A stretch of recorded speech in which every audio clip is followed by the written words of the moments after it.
టారిఫ్ల war కొనసాగుతోంది.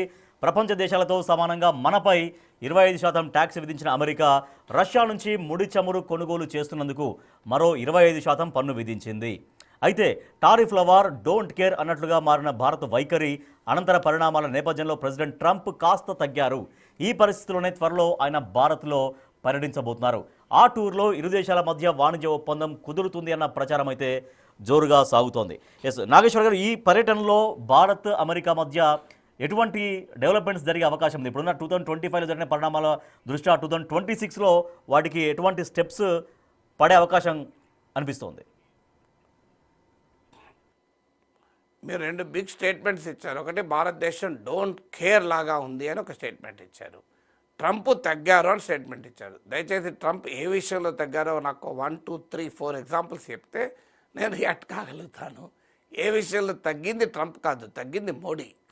మోడీ ఎట్లా తగ్గాడో నేను మీకు లెక్కలతో ఉదాహరణలతో సహా చెప్తాను. మీకు పత్తి పైన 11% ఇంపోర్ట్ డ్యూటీ ఉండే.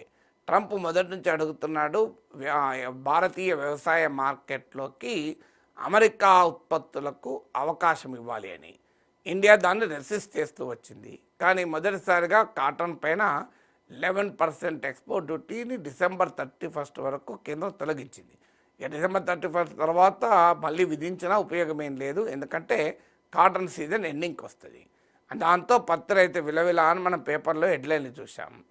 పత్తి రైతుల విషయంలో తగ్గింది మోడీ, ట్రంప్ తగ్గలేదు.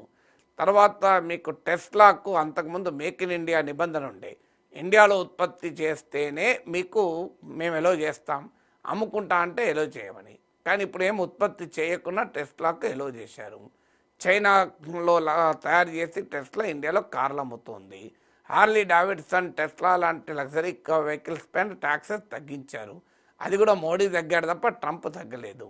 అలాగే రష్యా నుంచి ఆయిల్ కొనుగోలు తగ్గడం అనేది మొదలవుతున్నాయి. ఇప్పటికిప్పుడు భారీగా తగ్గకపోవచ్చు, కానీ ట్రెండ్ మాత్రం కనబడుతుంది. ఆల్రెడీ ఎల్పిజి పైన అమెరికా నుంచి కొనడానికి భారత్ ఒప్పందం చేసుకుంది. 10% ఇప్పుడు 1% ఉంది ఇండియన్ ఎల్పిజి ఇంపోర్ట్స్లో, అది కాస్త 10%కు చేరబోతోంది. మీకు రక్షణ దిగుమతులు అయితే రష్యా నుంచి గణనీయంగా తగ్గించుకుంటూ అమెరికాతో పెంచుకుంటున్నాం. ఇప్పుడు ఇండియన్ డిఫెన్స్ ఇంపోర్ట్లో 10% వరకు కూడా అమెరికా ఉండబోతున్నాయి. ఇప్పుడు ఇన్ని ఎగ్జాంపుల్స్ నేను చెప్పాను మీకు. భారత్ డోంట్ కేర్ అంటే ఇవన్నీ ఎందుకు చేసింది? సో అందువల్ల మనము డోంట్ కేర్ అని భారత్ వ్యవహరిస్తోంది, ట్రంప్ తగ్గాడని మీ కంక్లూజన్ పూర్తిగా తప్పు. డోంట్ కేర్ అనేది ఇండియా చేయలేదు. ఇండియా ట్రంప్కు అనుగుణంగా విధానాలు చేపడుతూ ఇప్పుడు తాజాగా శాంతి బిల్ అని తెచ్చారు. Sustainable harnessing and advancement of nuclear energy for transforming India అని దానికి ఒక పెద్ద పేరు. అంటే అణువస్త్రాలు అణుశక్తిని ఉత్పత్తి చేయాలి, న్యూక్లియర్ పవర్ అని. న్యూక్లియర్ పవర్ మంచా చెడ డిబేట్ తర్వాత ఇప్పుడు దీని కొరకు అమెరికన్ కంపెనీలను మెప్పించడానికి సివిల్ న్యూక్లియర్ లయబిలిటీ చట్టాన్ని సవరించారు. అంటే అమెరికన్ సప్లయర్స్కు పెద్దగా భారం లేకుండా జాగ్రత్త పడ్డారు. సో ఆ విషయంలో కూడా ఇండియా అమెరికా న్యూక్లియర్ డీల్ 2008లో కుదిరినా ఇప్పటి వరకు అమెరికా ఇండియాలో పెద్దగా న్యూక్లియర్ కామర్స్ చేసుకోలేకపోయింది.